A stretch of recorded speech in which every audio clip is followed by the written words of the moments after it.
Matahari hampir mencapai puncaknya ketika mereka sampai di muara Sungai Tuntang. Riak ombak kini mulai berkejaran dari arah laut.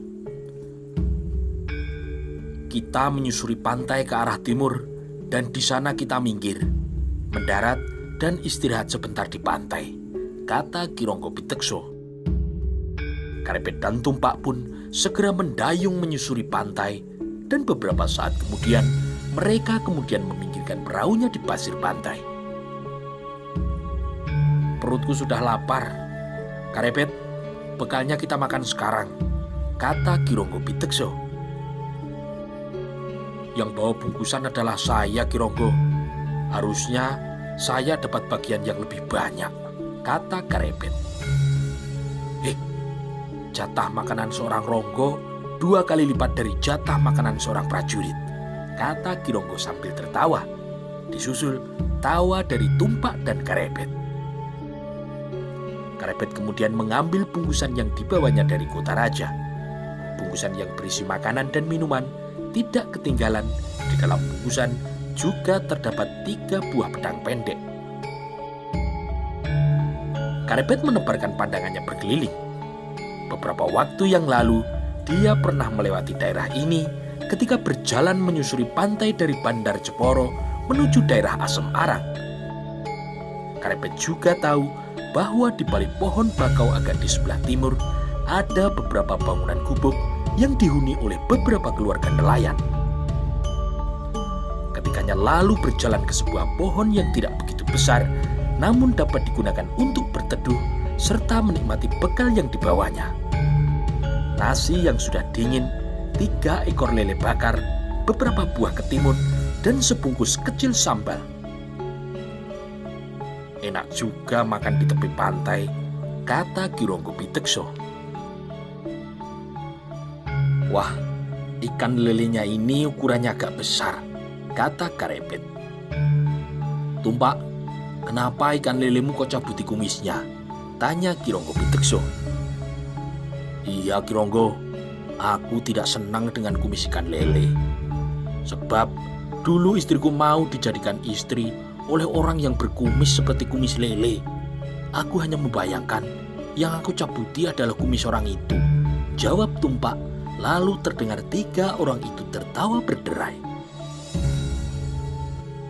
Makan secukupnya saja, jangan terlalu banyak, kata Ki Ronggo Pitekso.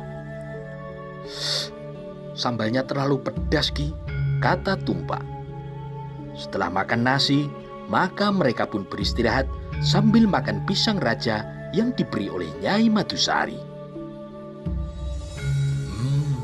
Pisangnya manis, semanis senyum Nyai Madusari, kata Ki Ronggo Pitekso, dan kembali mereka bertiga tertawa. Sering-sering saja kau dapat pisang, Karepet, biar perutku kenyang, kata Tumpak, dan suara tawa mereka bertiga pun kini terdengar panjang. Enak kalau jadi suaminya Nyai Madusari. Rumah warisan Kitumenggung besar sekali, kata Tumpak, dan kemudian terdengar lagi mereka tertawa. Kalau jadi suaminya Nyai Madusari, kita tidak perlu modal apapun juga, kata Ki Ronggo yang juga sambil tertawa, disusul suara tertawa dari Tumpak dan Karepet. Tetapi suara tertawa Karepet yang berkepanjangan tiba-tiba berhenti.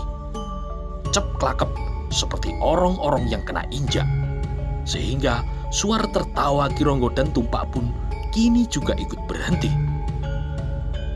Ada apa? Tanya Ki Ronggo Pitekso. Suara titir, Ki, jawab Karepet, dan ia pun segera berdiri dan berkata, dari arah timur. Suara titir itu dari arah timur. Ronggo Pitekso berdiri, kemudian menegakkan kepalanya. Lamat-lamat ia mendengar suara kentongan yang dipukul dengan irama cepat.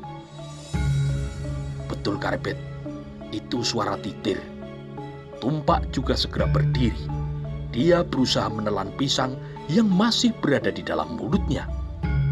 Karepet segera meraih 3 buah pedang pendek yang berada di dalam bungkusan, dan yang 2 buah kemudian diberikannya kepada Ki Ronggo Pitekso dan Tumpak. "Mari kita ke sana, mumpung belum terlambat," kata Ki Ronggo Pitekso, dan Ki Ronggo pun kemudian mendahului lari ke arah timur diikuti oleh Karepet dan Tumpak. Dengan cepat mereka bertiga berlari. Karepet menduga suara kentongan yang dipukul dengan suara irama titir berasal dari beberapa rumah di balik pohon bakau. Beberapa saat setelah mereka berlari, agak jauh di depan terlihat dua orang sedang memanggul sesuatu di pundaknya. Mereka sedang berlari ke arah pantai. "Itu orangnya, dua orang perampok. Mereka tidak akan bisa kita kejar. Jaraknya terlalu jauh," kata Ki Ronggo Pitekso. "Ki, kita cegat mereka di sebelah pohon bakau," kata Karepet. Dan ia pun langsung melompat dan lari berbelok ke arah pohon bakau diikuti oleh Ki Ronggo dan Tumpak. Karepet berlari memotong jalan, melompati beberapa genangan air laut. Setelah melewati dua gerumbul pohon bakau, maka dia telah berada di depan dua orang yang dikejarnya. Kedua orang yang sedang berlari menuju pantai menjadi terkejut ketika di depannya, dari balik sebuah pohon bakau, muncul seorang pemuda yang melompat menghadang, kemudian diikuti oleh dua orang lainnya.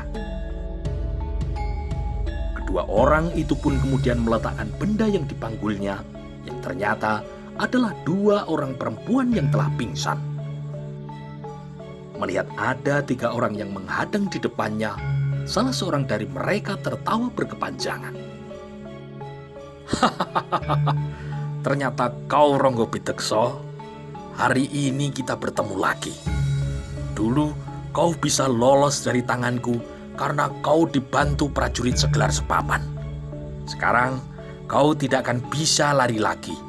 Kau akan mati di sini," kata salah seorang dari mereka sambil tertawa senang. "Kelapang Ireng dan kau Kelapang Ijo, kalian dua orang perampok kakak beradik. Di sini kau culik dua orang perempuan. Di sini pula akhir petualanganmu. Menyerahlah supaya aku tidak membunuhmu," kata Ki Ronggo Pitekso. "Kakang Ireng, kita bunuh mereka bertiga karena telah berani mengganggu kesenangan kita," kata Kelapang Ijo. "Baik Adi, kau layani yang seorang, sedangkan Ronggo Pitekso dan satu temannya biar menjadi bagianku. Akan kubunuh mereka berdua," kata Kelapang Ireng. "Karepet, Tumpak," kata Ki Ronggo. "Dua orang itu adalah Kelapang Ireng dan Kelapang Ijo. Mereka adalah dua orang perampok kakak beradik yang sering merampok di sekitar Bandar Jeporo. Dulu dia bisa melarikan diri, tapi sekarang mari kita buat mereka mati di sini." "Ayo Ronggo Pitekso, majulah kalian berdua. Kroyoklah aku," kata Kelapang Ireng. "Tumpak, kau bantu Ki Ronggo. Biar aku sendiri yang melawan Kelapang Ijo," kata Karepet. "Baik, hati-hati Karepet." Karepet yang belum mengetahui tingkat kemampuan lawannya tidak berani bertindak tergesa-gesa. Segera dibangunnya kekuatan aji lembu sekilan untuk membentengi dirinya. "Kalian bertiga bersiaplah untuk mati di sini," kata Kelapang Ireng. Ki Ronggo mengetahui betapa ganas dan berbahayanya sepak terjang Kelapang Ireng, sehingga Ki Ronggo segera mencabut pedang pendeknya diikuti oleh Tumpak dan Karepet. "Ronggo Pitekso, keluarkan semua senjatamu sebelum kau mati di sini," kata Kelapang Ireng sambil tertawa. Karepet menggeser badannya sehingga kini ia berhadapan dengan Kelapang Ijo. Sedangkan Tumpak kemudian melangkah mendekati Ki Ronggo dan bersiap untuk menghadapi Kelapang Ireng. Melihat lawannya sudah menggenggam sebuah pedang pendek, Kelapang Ijo pun mencabut goloknya sambil berjalan mendekati lawannya itu. "Kakang Ireng, mari kita berlomba.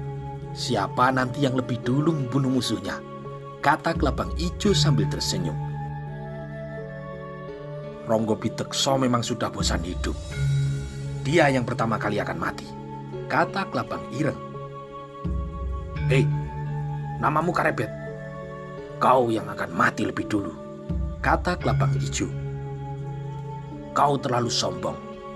Kau anak kemarin sore sudah berani menempatkan diri melawan Kelacang Ijo yang tak terkalahkan di..." Belum selesai Kelabang Ijo berbicara, tiba-tiba pemuda yang disebutnya sebagai anak kemarin sore itu telah menjulurkan pedang ke arah dadanya. Sehingga Kelabang Ijo dengan tergesa-gesa melompat mundur ke belakang. Hampir saja Kelabang Ijo tidak bisa menyelesaikan ucapannya. Mereka belum mulai bertempur, namun Kelabang Ijo kini sudah dibuat marah terlebih dulu. Dadanya hampir saja berlubang ditembus oleh pedang Karebet. "Kau membuat aku marah," kata Kelabang Ijo sambil menunjuk muka Karebet dengan goloknya.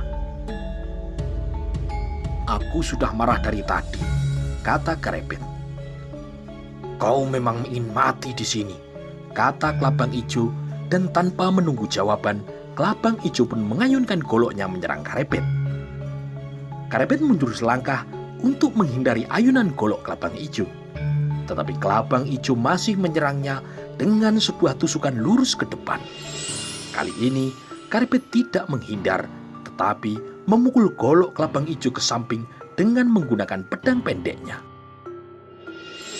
Terdengar suara beradunya dua buah senjata, dan sekilas terlihat loncatan bunga api. Kelabang Ijo berputar mengikuti arah pukulan lawan, dan dengan sigap ia pun mundur 2 langkah dan bersiap untuk menyerang kembali. Belum sempat Kelabang Ijo menyerang, Karebet telah menyerangnya lebih dulu dengan ayunan menyilang, dan Kelabang Ijo pun melayaninya dengan menggerakkan goloknya membentur pedang Karebet. Keduanya telah terlibat perkelahian yang sangat sengit. Pengalaman Kelabang Ijo yang bertahun-tahun menjadi perampok tak terkalahkan menjadikan tingkah lakunya sangat ganas. Ia ingin cepat-cepat mengalahkan lawannya yang umurnya masih sangat muda itu. Kelabang Ireng masih melihat bagaimana adiknya bertempur, dan ia pun mengangguk-anggukkan kepalanya melihat adiknya mendesak lawannya mundur. "Kau lihat Ronggo Pitekso, sebentar lagi temanmu pasti mati dibunuh oleh adikku. Ayo Ronggo Pitekso, mari kita mulai," katanya sambil mencabut golok di pinggangnya, dan tanpa menunggu jawaban, Kelabang Ireng melompat ke depan dan goloknya terayun dengan tebasan menyilang ke arah Ronggo Pitekso. Ronggo Pitekso melompat mundur. Kelabang Ireng kemudian menjulurkan goloknya mengejar, tetapi terpaksa serangannya ditarik kembali karena sebuah pedang pendek yang lain kini terjulur ke arah perutnya. Kelabang Ireng cepat menarik goloknya dan digunakan untuk memukul pedang yang terjulur ke arah perutnya. Sesaat kemudian terjadi benturan antara golok Kelabang Ireng dengan pedang pendek milik Tumpak. Tumpak terkejut sekali ketika pedang pendeknya terbentur golok Kelabang Ireng. Tangannya bergetar hingga terasa sakit. Hampir saja pedangnya itu terlepas dari genggaman tangannya. Tumpak mundur selangkah. Dilihatnya Ki Ronggo Pitekso kembali menyerang Kelabang Ireng dengan cepatnya. Terjadilah 2 lingkaran perkelahian. Karebet melawan Kelabang Ijo dan perkelahian Ronggo Pitekso bersama Tumpak dalam melawan Kelabang Ireng. Kelabang Ireng masih terlihat bisa tertawa. Meskipun kala itu ia harus menghadapi 2 orang lawan. Sedangkan Kelabang Ijo hatinya berdebar kencang sekali menghadapi kekuatan dan ketangkasan Karebet. Perkelahian telah berlangsung beberapa saat. Silih ungkeh Singoleno saling menyerang dengan seluruh kemampuan untuk mengalahkan lawannya. Pedang dan golok saling berkejaran dan berbenturan sehingga beberapa kali terlihat loncatan bunga api. Karebet melihat sesuatu yang mengkhawatirkan pada perkelahian Ki Ronggo bersama Tumpak dalam melawan Kelabang Ireng. Terlihat perkelahian yang berat sebelah, meskipun Ki Ronggo dan Tumpak sudah mengeluarkan segala kemampuannya, namun lawannya, yaitu Kelabang Ireng, masih bisa melayani mereka berdua sambil tertawa keras. Karebet harus mengambil sebuah keputusan yang cepat. dia harus mengalahkan Kelabang Ijo terlebih dulu. Kini, mulailah Karebet berpacu dengan waktu. Dia menyerang Kelabang Ijo dengan cepat dan kuat seperti berputarnya angin lesus. Tangannya yang hanya 2 buah kini digerakkan dengan lambaran ilmu Trisulo Manik untuk menyerang ke arah Kelabang Ijo. Kelabang Ijo terkejut melihat perubahan gerak lawannya itu. Tangannya kini berubah seakan-akan menjadi 3 buah. Pedang pendeknya berubah dari tangan kanan tiba-tiba sudah berada di tangan kiri. Kelabang Ijo sama sekali tidak mempunyai kesempatan untuk menyerang. Yang bisa dilakukannya adalah bergerak mundur, berputar-putar, bertahan sekuat tenaga, dan berusaha menghindar dari serangan pedang pendek lawannya yang dilambari ilmu Trisulo Manik. Pada saat yang bersamaan, Kelabang Ireng berniat untuk mengakhiri perkelahian. Goloknya diputar seperti baling-baling, dan ketika datang serangan pedang pendek dari Tumpak, dibenturkan pedang lawannya dengan golok yang diputarnya dengan kekuatan penuh, dan tanpa dicegah, pedang Tumpak pun terlempar jatuh ke tanah.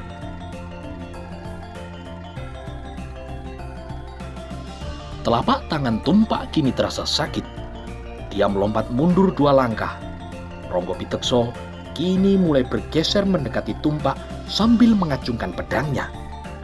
Kelabang Ireng tertawa. Ia pun segera bersiap untuk membunuh kedua lawannya. Perkelahian Karebet melawan Kelabang Ijo sudah sampai pada saat yang menentukan. Karebet dalam puncak ilmu Trisulo Manik berhasil memutar pedang pendeknya menempel pada golok lawannya.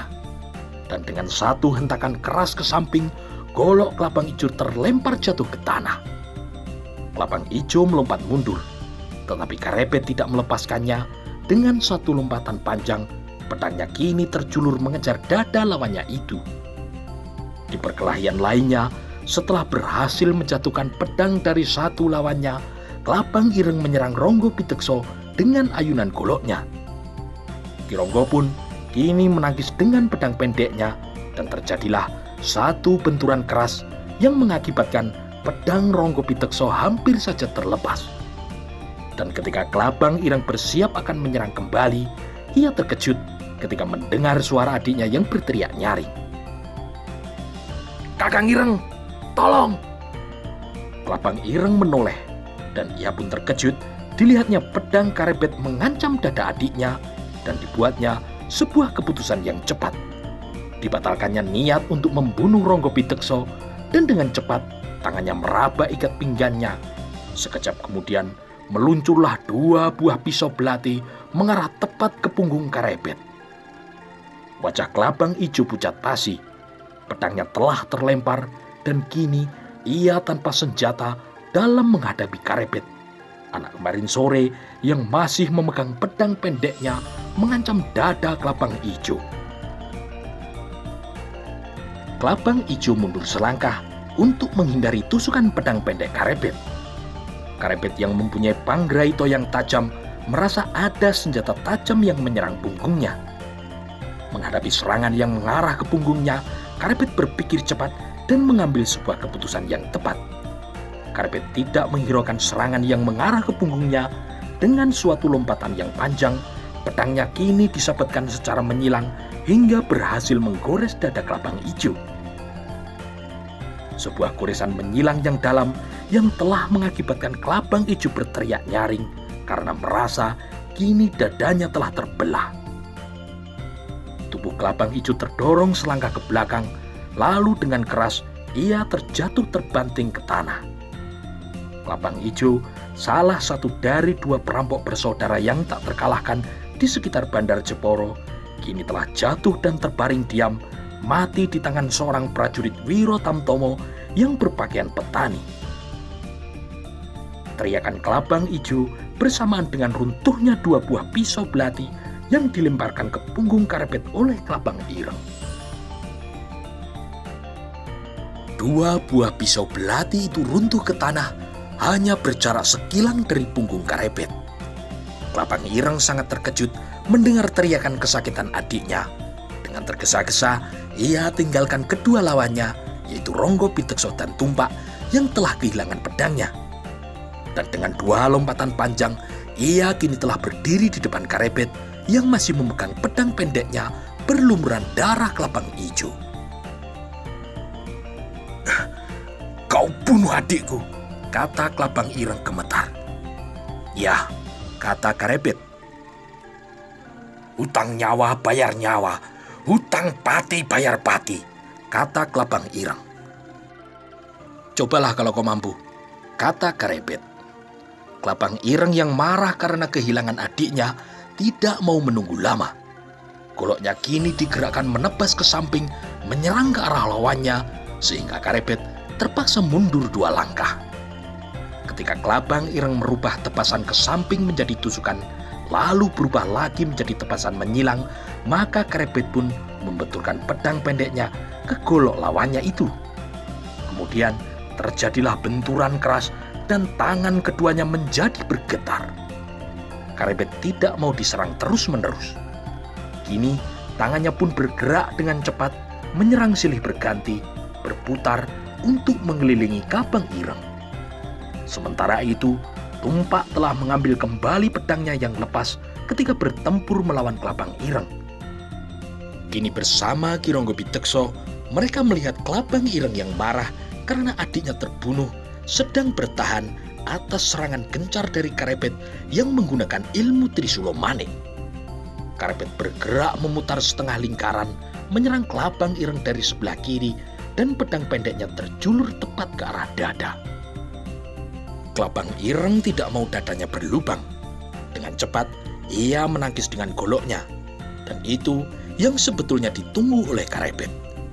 Ketika golok kelabang ireng menangkis pedang pendeknya, maka dengan sekuat tenaga, Karebet memutar pedang pendeknya sehingga golok kelabang ireng ikut berputar, dan dengan 1 hentakan keras ke samping, maka terlepaslah golok kelabang ireng dari tangannya. Melihat goloknya terlepas, kelabang ireng melompat mundur 2 langkah. Tangannya bergerak meraba ikat pinggangnya. Sekejap kemudian, di tangannya telah tergenggam sebuah cemeti panjang. Sebuah cemeti pusaka warisan dari nenek moyangnya. Di ujung cemeti itu terikat erat beberapa buah logam kecil yang tajam seperti pisau yang mampu mengoyak kulit dan daging lawannya. Sekali cemeti itu diusapkan ke ubun-ubunnya, sekejap kemudian terdengarlah suara ledakan keras ketika cemeti itu dilecutkan ke udara.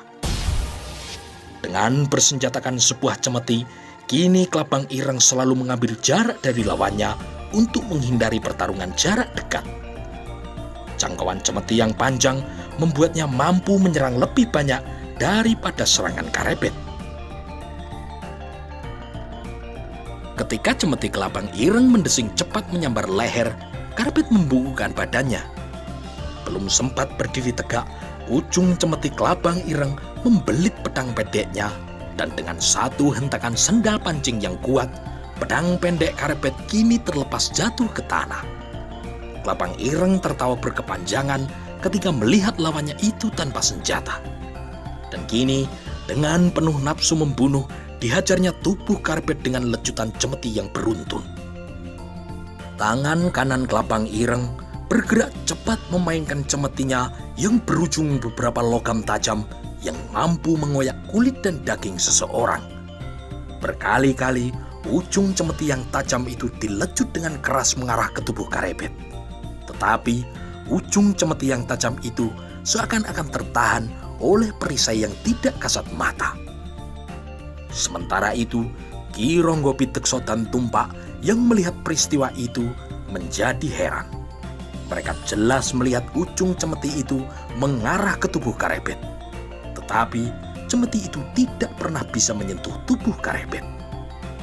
Gempuran cemeti yang berujung tajam dari kelabang ireng seakan-akan tertahan oleh sesuatu yang tidak terlihat, hanya berjarak sekilan dari tubuh Karebet. Tak lama kemudian, setelah bertempur beberapa saat, maka Karebet pun berniat ingin mengakhiri perlawanan dengan kelabang ireng. Dengan cepat, kini dihimpunnya kekuatan Aji Hastodahono dan dipusatkan di tangan kanannya. Aji Hastodahono, sebuah aji tangan api yang didapat dari menghimpun panas kawah gunung Merapi. Dan di tangan Karebet, Aji Hastodahono mampu membakar dan menghanguskan batang pohon sebesar sepelukan orang. Karebet tidak menghiraukan ketika ujung cemeti itu menyerangnya. Bukannya menghindari serangan cemeti lawannya, tetapi Karebet malah melompat maju menyongsong hantaman cemeti Kelabang Ireng. Ketika Kelabang Ireng melihat Karebet maju, maka ia pun melompat mundur untuk mengambil jarak. Lalu dengan keras dilecutkannya cemeti itu di atas kepala lawannya. Terdengar sebuah ledakan keras di udara, lalu ujung cemeti itu menyambar cepat ke arah dada Karebet. Sekali lagi, Karebet melompat maju 2 langkah, dan dengan cepat tangan kirinya menangkap cemeti itu. Bukan pada ujung cemeti, tetapi hampir di pangkal cemetinya, hanya berjarak sedepa dari pangkal cemeti.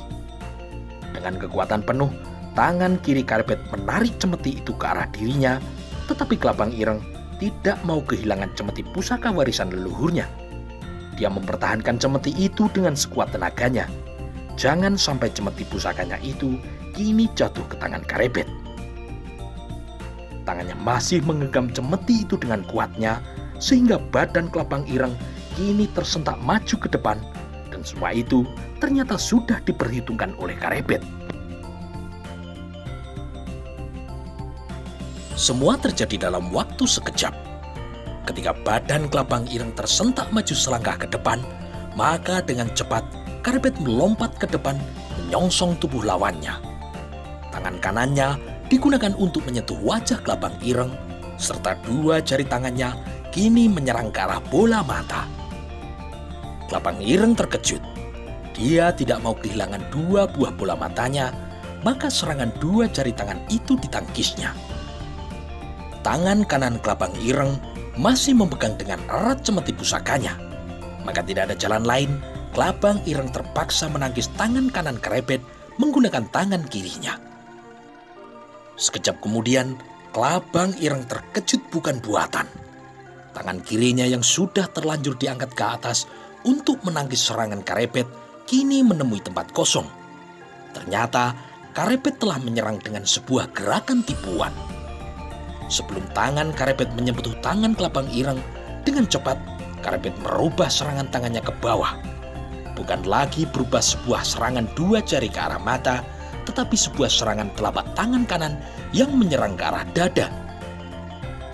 Telapak tangan yang dilambari Aji Hastodahono kini telah menghantam tepat di dada Kelabang Ireng.